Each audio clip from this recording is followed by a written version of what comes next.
सोने का अंडा देने वाली मुर्गी की कहानी। एक गांव में एक किसान अपनी पत्नी के साथ रहता था।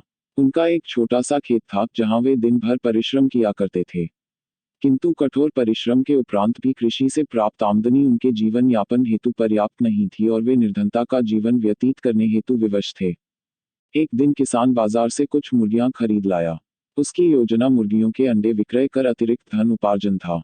अपनी पत्नी के साथ मिलकर उसने घर के आंगन में एक छोटा सा दड़बा निर्मित किया और मुर्गियों को उसमें रख दिया। भोर होने पर जब उन्होंने दड़बे में झांक कर देखा तो आश्चर्यचकित रह गए। वहां अन्य अंडों के साथ एक सोने का अंडा भी पड़ा हुआ था। किसान उस सोने के अंडे को अच्छी कीमत पर जौहरी के पास बेच आया। अगले दिन फिर उन्होंने दड़बे में सोने का अंडा पाया। किसान और उसकी पत्नी समझ गए कि उनके द्वारा पाली जा रही मुर्गियों में से एक मुर्गी अद्भुत है। वह सोने का अंडा देती है। एक रात पहरेदारी कर वे सोने का अंडा देने वाली मुर्गी को पहचान गए। उसके बाद से वे उसका खास ख्याल रखने लगे। उस मुर्गी से उन्हें रोज सोने का अंडा मिलने लगा। उन अंडों को बेचकर किसान कुछ ही महीनों में धनवान हो गया। किसान अपने जीवन से संतुष्ट था, किंतु उसकी पत्नी लोभी प्रवृत्ति की थी।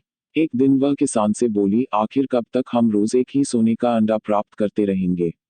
क्यों न हम मुर्गी के पेट से एक साथ सारे अंडे निकाल लें। इस तरह हम उन्हें बेचकर एक बार में इतने धनवान हो जाएंगे कि हमारी सात पुश्तें आराम का जीवन व्यतीत करेंगी।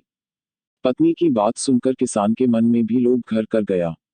उसने मुर्गी को मारकर उसके पेट से एक साथ सारे अंडे निकाल लेने का मन बना लिया। वह बाजार गया और वहां से एक बड़ा चाकू खरीद लाया। फिर रात में अपनी पत्नी के साथ वह मुर्गियों के दड़बे में गया और सोने का अंडा देने वाली मुर्गी को पकड़कर उसका पेट चीर दिया। किंतु मुर्गी भीतर से सामान्य मुर्गियों की तरह ही थी। उसके पेट में सोने के अंडे नहीं थे। किसान और उसकी पत्नी अपनी गलती पर पछताने लगे। अधिक सोने के अंडों के लोभ में पड़कर वे रोज मिलने वाले एक सोने के अंडे से भी हाथ धो बैठे थे। सीख: लालच बुरी बला है।